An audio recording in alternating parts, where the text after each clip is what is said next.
इसी तरह से अगर हम कहें कि इसका एक हमारे पास फॉर्मल तरीका हो, हमारे पास कैलकुलेशन का या इसको प्रोजेक्ट करने का कोई एक प्रोसीजर हो, तो ये बड़ा आसान सा प्रोसेस है। इसका प्रोसीजर क्या होगा, यानी इसको हम किस तरह से आइडेंटिफाई कर पाएंगे। इसके लिए हम एक ग्राफ बनाते हैं। इस ग्राफ में हम y एक्सिस पे यानी वर्टिकल एक्सिस पे हम लेते हैं प्राइस ऑफ द प्रोडक्ट। जो भी किसी भी इंडस्ट्री में चले जाएं, हम कहते हैं जनाब हम इस वक्त शैम्पू इंडस्ट्री में चलते हैं, मेरी फेवरेट एग्जांपल है। y एक्सिस पे हम रखें प्राइस और x एक्सिस पे हम ले लें उसकी परसीव्ड क्वालिटी, यानी कुछ शैम्पूज हैं जिन्हें हम कुछ बेहतर समझते हैं, कुछ को जरा थोड़ा सा हल्का समझते हैं। और इसकी एक्सरसाइज करके देखें कि एक ही साइज का बॉटल, अगर आप 200 ml का बॉटल लें तो उसकी प्राइसेस नोट कर लें मुख्तलिफ शैम्पूज की। जब आप इसको इस ग्राफ पे प्लॉट करेंगे तो आपको दिखेगा कि ऑटोमेटिकली कुछ प्रोडक्ट्स के अमाउंट्स यानी जो उनकी प्राइसेस हैं और क्वालिटी बिल्कुल आसपास फॉल करेंगे। इसका मतलब क्या है? इसका मतलब यह है कि ये वो ग्रुप्स हैं या ये वो प्लेयर्स हैं जो एक दूसरे से मिलती जुलती प्रोडक्ट बेच रहे हैं, जिनकी प्राइसेस भी एक दूसरे से मिलती जुलती हैं और उनका परसीव्ड क्वालिटी भी मिलता जुलता है। नाउ जब आप इसको पूरा ड्रॉ करेंगे तो अल्टीमेटली आपको इसमें सर्कल्स बने हुए नजर आएंगे जो बेसिकली स्ट्रैटेजिक ग्रुप्स फॉर्म कर रहे होंगे। हमारे मतलब की चीज इसमें कहां है? 1, इससे हमें पता चलेगा कि हमारे कॉम्पिटिटर्स कौन है, इससे हमें पता चलेगा कि हम क्वालिटी वाइज और प्राइस वाइज कहां खड़े, और इससे हमें एक बात और पता चलेगी, वो ये कि स्ट्रैटेजिक स्पेस किस जगह है। It's a new term. Strategic space हम कहते हैं कि इस ग्राफ में किस जगह पे गैप है, वो कौन सा एरिया है या वो कौन सी जगह है जिसके अंदर इस वक्त कोई प्लेयर मौजूद नहीं है, और वहां पे फिर हम अपनी प्रोडक्ट को इंट्रोड्यूस करा सकते हैं। आइए मैं आपको इसकी एक एग्जांपल देता हूं। गो की एग्जांपल थोड़ी सी पुरानी है but still it's relevant here.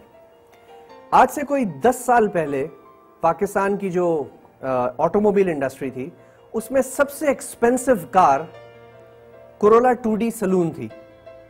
12,60,000 के करीब उसकी प्राइस थी। Next vehicle that was available in the market was imported 2-door Pajero, जो उस वक्त तकरीबन 20 लाख रुपए की पड़ रही थी इंपोर्टेड। 12 लाख और 20 लाख के दरमियान एक गैप था तकरीबन 8 लाख रुपए का। At that time Diwan motors was launching their products. You know what they did? उन्होंने अपनी किया स्पोर्टेज इस प्राइस ब्रेक के बीच में दी। 15 लाख कुछ हजार की उसकी इनिशियल प्राइस थी। What were they trying to do?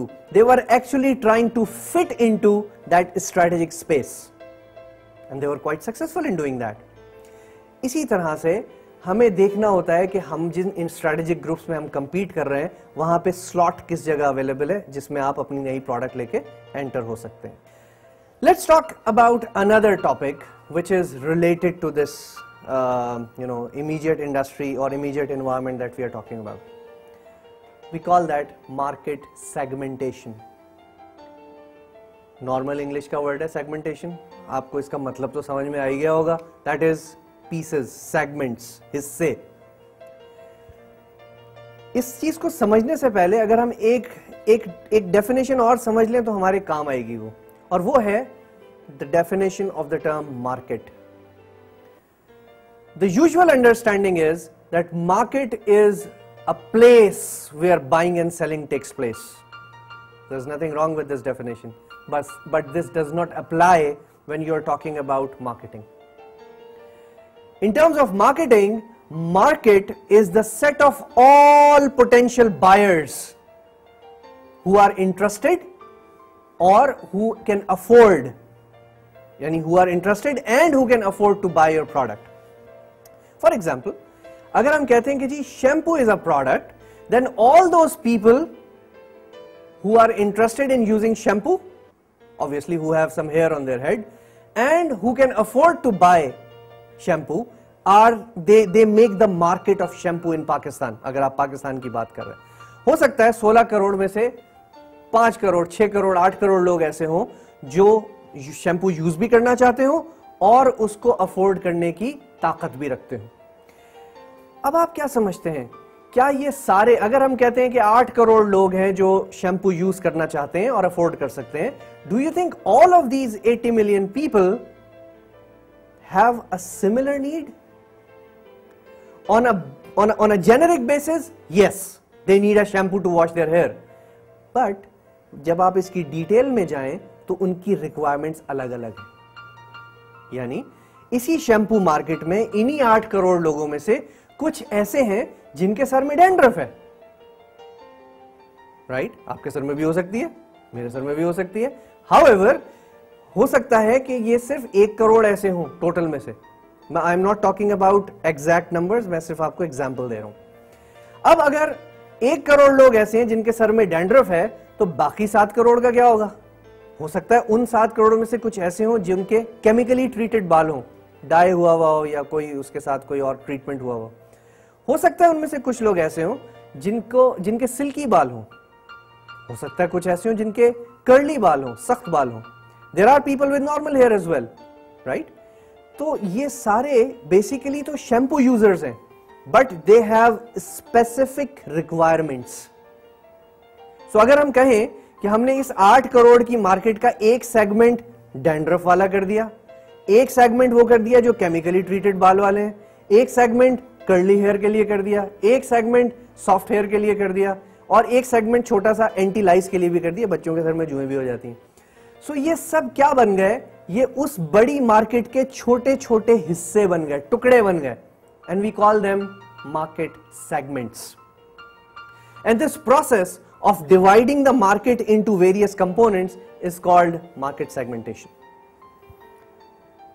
याद रखिएगा, जब भी कोई प्रोडक्ट नई आती है मार्केट में, जब कभी भी, तो इनिशियली वो पूरी मार्केट एक ही सेगमेंट होता है। आज से 100-200 साल पहले, नॉट 200, मेरा ख्याल है 100 साल पहले, जब गाड़ियां बननी शुरू हुई तो गाड़ी एक गाड़ी होती थी बस। आज आप गाड़ियों में देखिए, you have sports cars, you have sedans, you have hatchback cars, you have economy cars, you have SUVs, you have multi-purpose vehicles, you have vans, you have buses, you have trucks। ये सब पहले एक गाड़ी कहलाती थी चीज, वहां से चेंज होते होते आज देखें आपके पास 1000 किस्म की गाड़ियां, and everybody has a different set of requirements. इसी तरह से अगर आप 20 साल पीछे जाएं अपनी फैमिली की हिस्ट्री में, तो आपको दिखेगा कि घर में एक शैम्पू की बोतल आती थी, और वो शैम्पू की बोतल से सब सर धो लेते थे, गुजारा हो जाता था। अभी किड्स का शैम्पू अलग है, बच्चों का नो टीयर शैम्पू। अगर किसी बच्चे के सर में कुछ लाइस का प्रॉब्लम है तो उसका शैम्पू अलग है। अगर घर में फीमेल्स मौजूद हैं तो उनके अलग चॉइसेस हैं।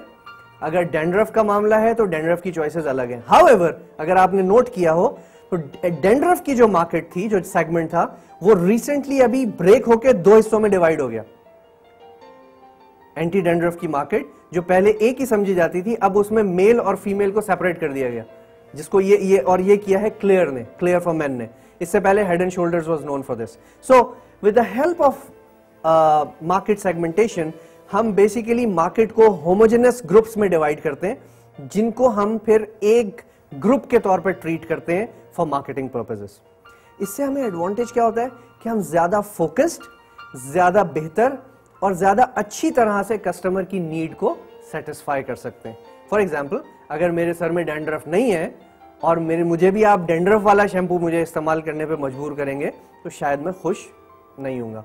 लेकिन अगर मुझे एग्जैक्टली वो शैम्पू मिल जाए जो मेरे पर्पस या मेरे रिक्वायरमेंट के मुताबिक हो, तो आई विल बी डिलाइटेड।